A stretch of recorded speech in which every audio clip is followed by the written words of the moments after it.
Quran surah 19, suratnya Maryam di ayat ke-31. Dan telah mengutus aku untuk menjadi penyebar risalah yang terbaik dan membawa berkah kepada siapapun yang aku ajarkan. Mirip ya? Ini niatnya nak mengajak orang sama-sama bahwa ajaran Kristian dengan ajaran Islam itu sama. Ini bukan toleransi, tapi ini kolaborasi. Tadi itu justru berinteraksi dengan penonton atau hadirin yang waktu itu tak ada di depan. Sambung ayat lah istilahnya gitu. Iya, sambung ayat.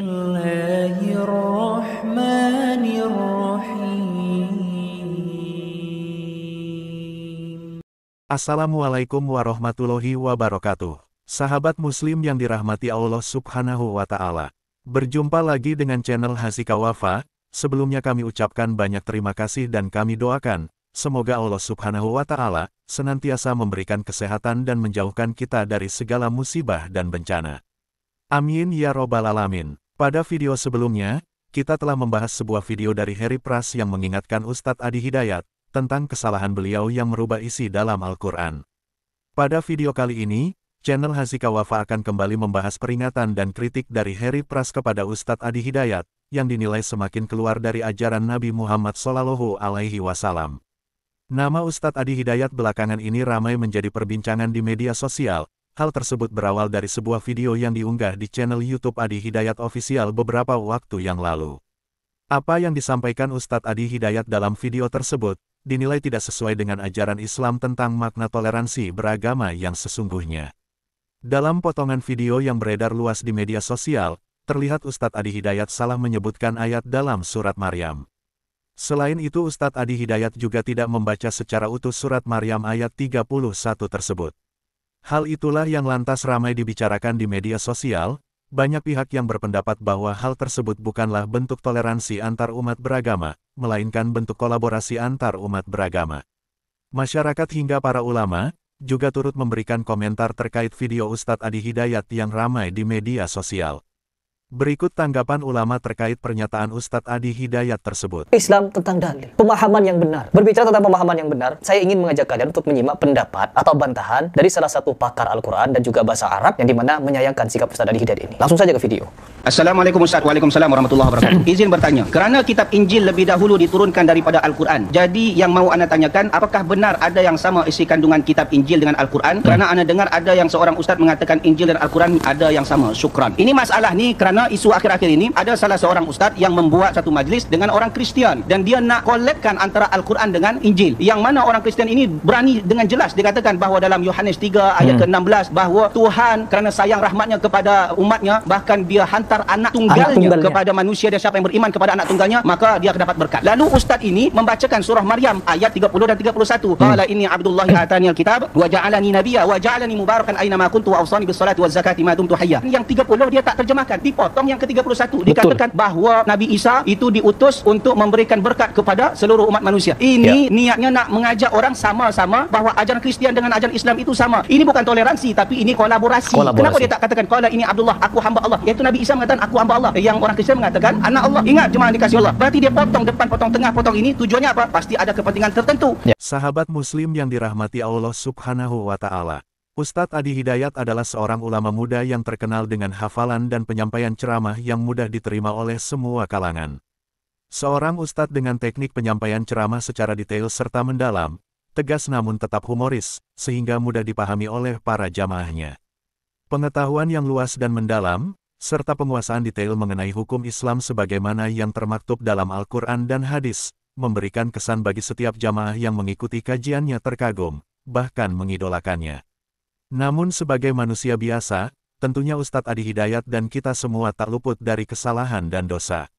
Dan apa yang disampaikan oleh Ustadz Adi Hidayat belum tentu salah sepenuhnya.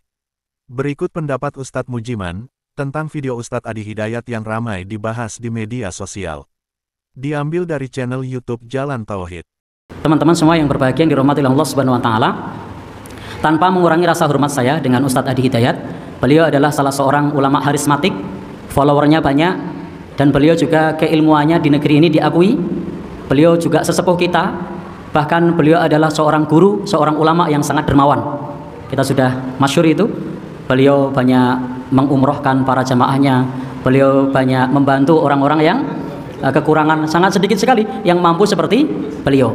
Sehingga apa yang saya sampaikan ini murni jawaban saya atas penanya yang menyampaikan, andai saya di posisi seperti Ustadz Adi Hidayat, apa yang akan saya lakukan. Jadi tanpa mengurangi rasa hormat saya kepada beliau.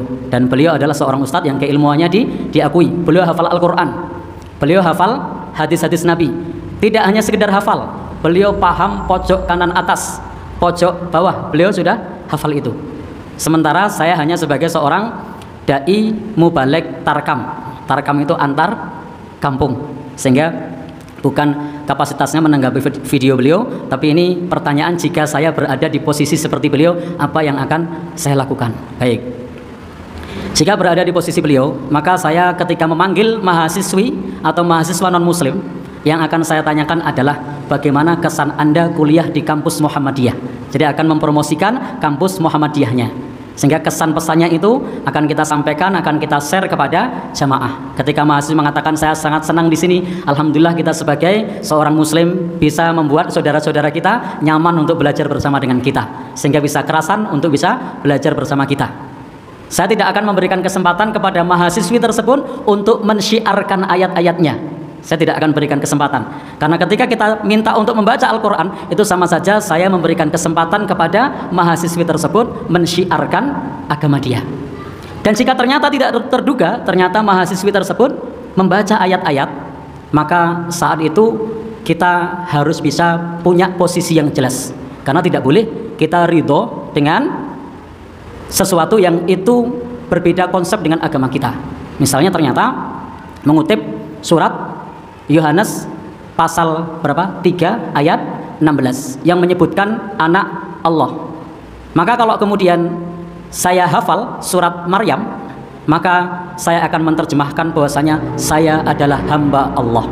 Nah, saudara-saudara muslim, disinilah letak perbedaan kita. Subhanallah, kalau di agama saudari kita ini posisinya sebagai anak Allah, tapi kalau di dalam agama kita posisinya adalah sebagai hamba Allah, dan itu adalah keyakinan kita. Dan kita punya konsep lakum dinukum waliyadin, bagimu agamamu, bagiku agamaku. Kenapa? Karena memang ini adalah konsep yang berbeda. Dan di sini di dalam terjemahannya adalah menjadikan aku sebagai seorang nabi, bukan sebagai penyebar risalah yang terbaik. Karena yang di dalam Al-Quran tersebut disebutkan bahwasanya waja'alani nabiyya, dan menjadikan aku sebagai seorang nabi. Selain disebutkan inni Abdullah, aku adalah hamba Allah, juga Allah firmankan bahwasanya waja'alani nabiyya, dan menjadikan aku sebagai seorang nabi. Jadi diterjemahkan saja menjadikan aku sebagai seorang nabi, tidak menerjemahkan sebagai seorang penyebar risalah yang terbaik. Karena kita meyakini bahwa asyraful anbiya wal mursalin, nabi yang paling mulia, rasul yang paling mulia adalah Rasulullah sallallahu alaihi wasallam. Semoga video ini bermanfaat bagi kita semua dan menambah tingkat keimanan kita kepada Allah Subhanahu wa taala. Wassalamualaikum warahmatullahi wabarakatuh.